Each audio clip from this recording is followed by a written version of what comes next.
Hey there. Good morning, afternoon, or evening. Welcome to Story Time. I'm Cerise Fairfax. Thank you for joining me. Thank you for hitting that like button. And thank you so much for subscribing. I appreciate you.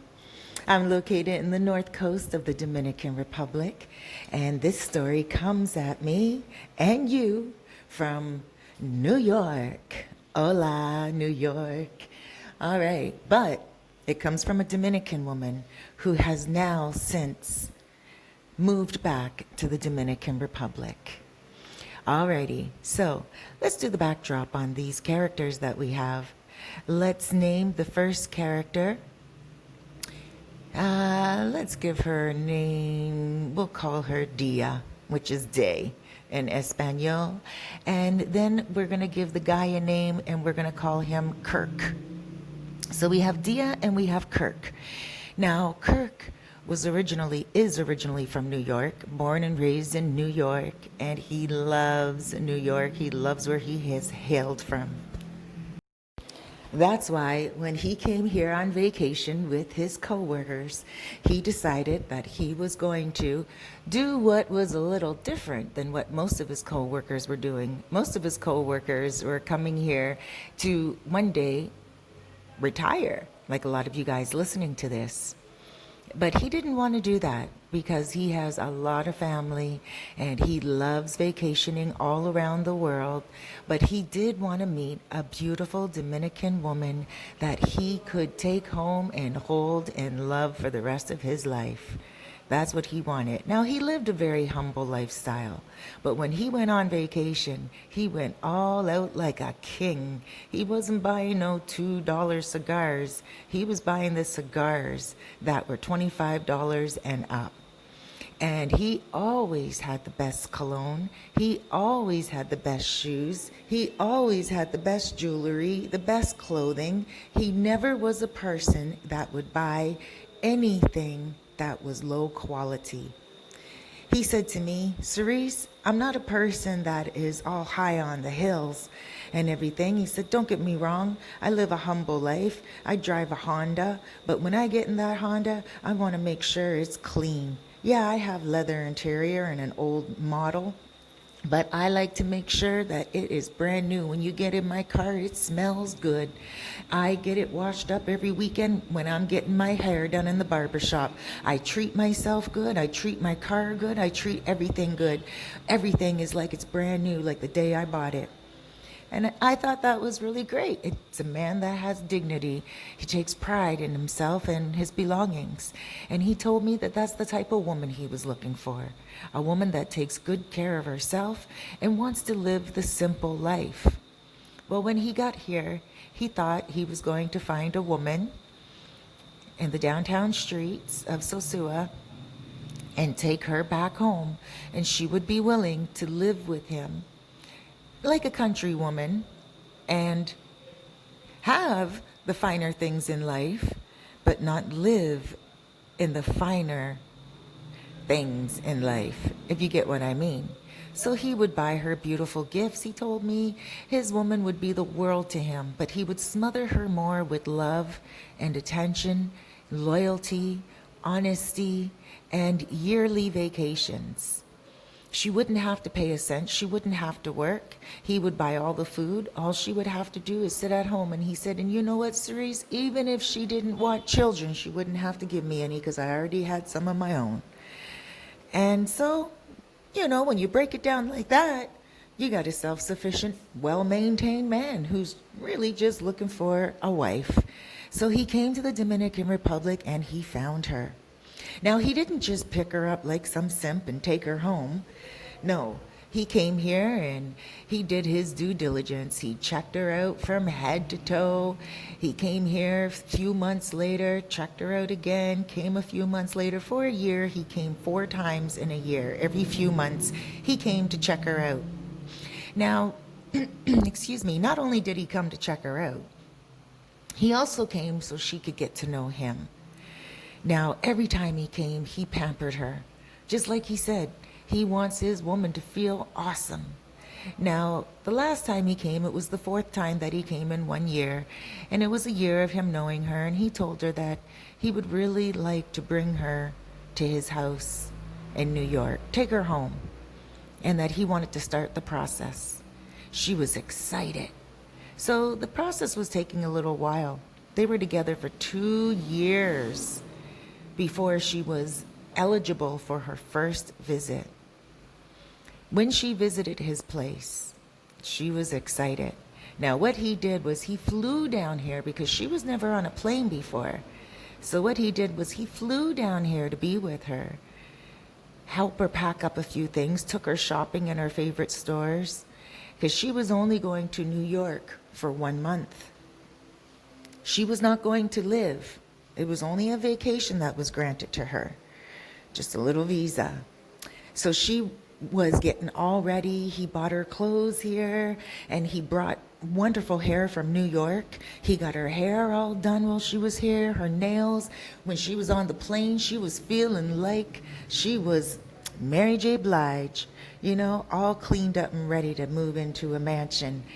And when she got to New York and they got off the plane and they started to go through his neighborhood, she looked at him and she said, "This is the hood." And he said, "Yes." And she said, "This is not like Beverly Hills." And he said, "Well, baby, we don't live in Beverly Hills." She said, "Well, this is like the gang areas that I see on movies." And he said, "Yes." And she said, "This is where you live?"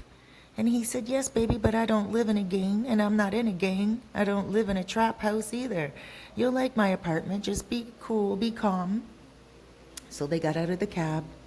They got out of the car, and she walked up the stairs with him. And he said, wouldn't you know it, there was a rat right there, just right by his door. He said, chances would have it. And he said, in the whole 15 years that he lived in that apartment building, he's only seen a rat twice.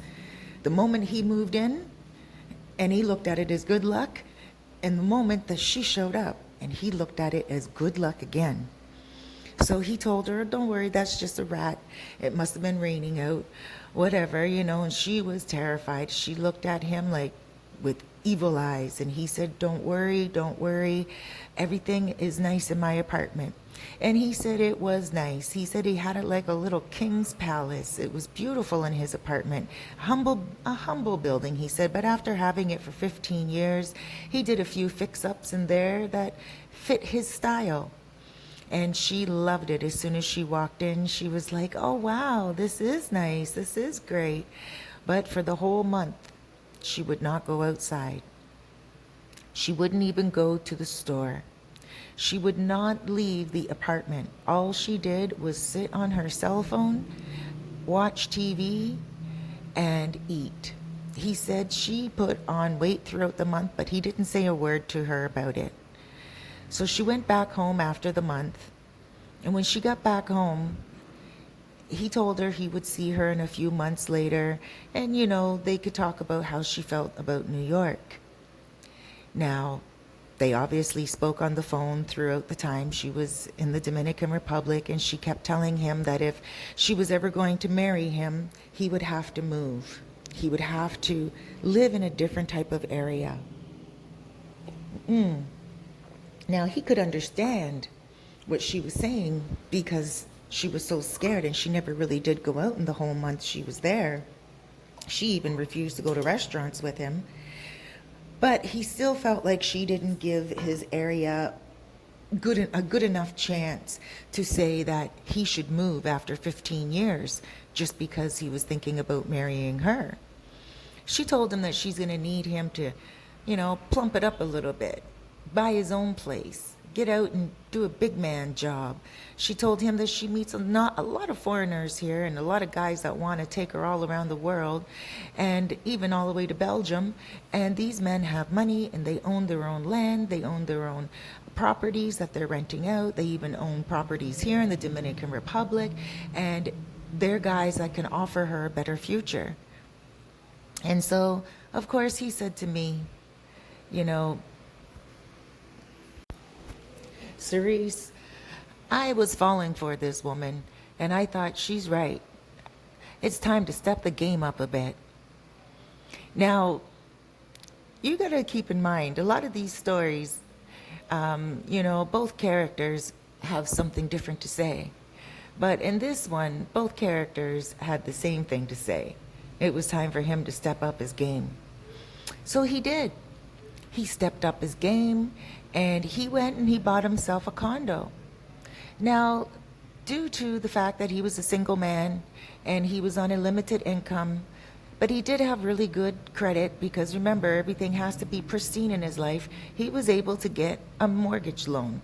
He was able to get himself a nice condo in a relatively cool area. He felt it was a step up. He didn't want to go above his means because he didn't want to be apartment broke or house broke. So he still felt good about owning the condo. He got her on another visit, and she did not like the condo. She said, "This is not a condominium. This is just an apartment that you're calling a condo. This is just a regular apartment. There's no pool in your building. There's no gym in your building. There's no beach across the street. There's nothing. This is not a condominium. Condominiums come with amenities." And he was embarrassed, but he said to her, "Well, baby, we own this. This is ours. I stepped it up a bit." She said, "You stepped into the wrong direction. You should have kept going the other way. When you own something, you got to make sure it's just as good as your clothing, just as good as your cologne, just as good as the way you take care of yourself. Why would a man like you settle for a condominium like this?" And he felt she was right. She didn't support him, and he felt she was right. Now, you know, and I know, that a real woman supports her man in any level up. From when a man takes one step forward, it doesn't matter if it's a baby step with one little toe or if it's a big stride, he's moving forward. And anybody, a friend, a father, a mother, a sister, an uncle, an aunt, a grandmother, a grandfather, a daughter, a son, a grandchild, and especially a wife-to-be, needs to support that man. He's leveling up himself. He's upgrading where he was to where he wants to be. And she told him it wasn't good enough because she had different visions in her mind of what being saved is. He listened to her. She got back home, and all she could do was laugh on the phone when they were on video chat, talking back and forth, and she was talking to her girls. Now, he speaks perfect Spanish, even though he had no plans on moving here. He speaks perfect Spanish, so he would hear her teasing about him in the background, telling her girls, "You should see his apartment. It looks like it should be in La Vega. It looks like it should be in Santo Domingo, in the hood, in the barrios. And this is New York. Oh my gosh, I told him to step it up, and he stepped in crap," and blah, blah, blah. And she kept teasing him. But he said to her, "Then you know what, baby? Maybe it's time I buy something in the Dominican Republic." And she was like, "Well, if you buy something in the Dominican Republic, then that means you're going to move here, and that means you'll never move me to the United States." And he said, "No, I will. But I also just need you to see that I have property in the Caribbean and I have property in the States, just to show you that I'm stepping it up a bit. But America is so expensive, and it's difficult to step it up in America." And she said, "Well, then just start making more money." So he said, "Okay, but for now, why don't I buy you something?" He thought that would make her happy. So he did. He bought some land, cheap land from her family. Little did she know that he was going to build a very small house on it. She thought she was going to get a 3-level home, beautifully built, but he built the first level, 2 bedrooms, very common here. And then you build the second level and the third level. Once he built the first level, he told her to live in it, and they're going to start building on the second level in a few months after that, when he had some money saved up. Ooh, well, she was just too embarrassed. She didn't feel like it was fair. Here she is with an American man, and he's not doing her house all at once. She was moving into an unfinished home. Oh, she was very embarrassed. So she moved in slowly. And when he got there the second time after it was built, he started to put in better furniture, and he started to really see, or feel rather, where she was coming from. He started to feel like she wanted a man that was going to take care of her. So what did he decide to do? He decided to ask his boss if he could work online. And he decided to sell his condo in the United States. Even though he had just bought it months and months and months before, he still made a little penny on it. And he thought what he would do was work online, save his money from the sale of his condo, slowly build his house here with his girlfriend, and save as much as he could. And then the two of them moved back to America. That was his plan. He executed it so well. His boss had his back and everything.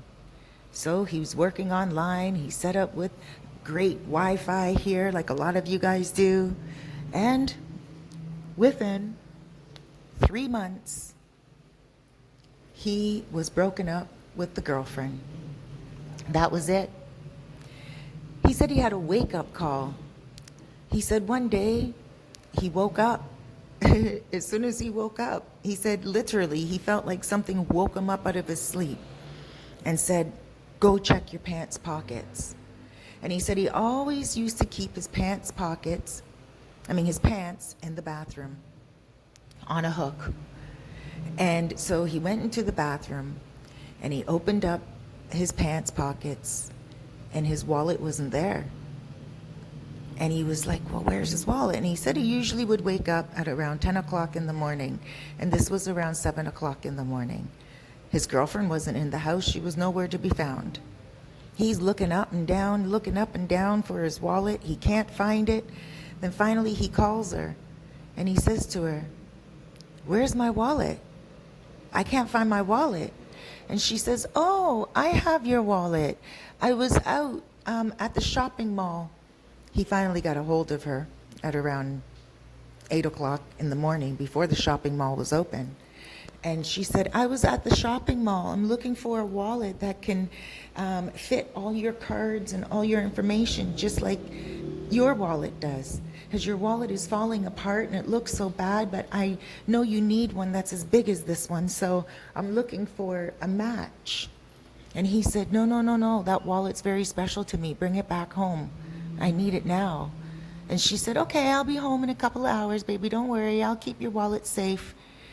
And he said he couldn't go back to sleep. He couldn't rest. He made himself a tea, and all he could do was just wait and wait and wait. All of a sudden, he got a notification online that his card was compromised. And he couldn't figure out why it was compromised. She got caught using it, and she was trying to buy some clothing in Santo Domingo. She was in Santo Domingo. That's the reason why she left so early in the morning and told him she'd be back in a few hours. She was in Santo Domingo shopping in a store, in one of those big high-end handbag stores, and buying herself things. And he got a notification that his card was compromised in the Dominican Republic because I guess the card company, he said to me, "Cerise, I guess the card company didn't expect me to be in the Dominican Republic shopping it up like that. So they compromised the card." And she called him, cussing and yelling and screaming. Apparently, the woman at the store held her and just wouldn't let her go because they felt like she stole someone's cards.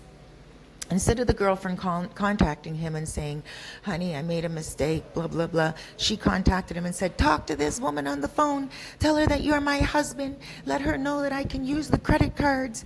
And he was like, "No, no, and no. I don't know who you are. You took the cards, and you're not my girlfriend, because my girlfriend would never have done that." And she said to him, "No, don't do this. When we get home, we'll talk about it. I'll tell you what's going on."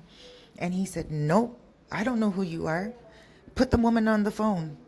And she said, baby, baby. And he said, I'll handle this. Put the woman on the phone. She put the woman on the phone, and he said, that woman stole the wallet. Please have her arrested. And the sales agent had the woman arrested, and she was charged for stealing his wallet. Of course, he didn't go through with the charges. Of course, he was just trying to teach her a lesson and, have her never do that again. But he never took her back either. He felt like she was a waste of his time after everything that he put into her, all the belief that he put into her, all the love that he put into her. She let him down. And he felt like it wasn't her fault. He said she was very young, very naive. She had big, high ideas of how a lot of people in America live, and she just couldn't wait for something to come together. She wanted everything together immediately and right away. He says that she still contacts him every now and again. He had an accident and he had to go for an operation. And she contacted him and said, sorry to hear that you're not feeling well. I hope you get better soon. And he said he was so impressed by that he asked her how she was. He said, how are you doing? And she said, oh, she's doing okay. And then she asked him for $300. And he said he was going to send it to her. But he decided it wasn't his place any longer. That he felt if he was just out of surgery and she was complaining about herself, then that money that he was going to give her would be given in vain and not given in love. He felt like he really wanted to help her, but he felt like he would be doing what the Bible says, and that's throwing his jewels to swine. So guys, I would say that we all learn our lesson. Some of us a little harder than others, some of us easier than others. But it's always important to keep our wits about ourselves, no matter where we are in the world, no matter how old the person is that we're dating. Always be proud of who we are and never allow someone else to judge us.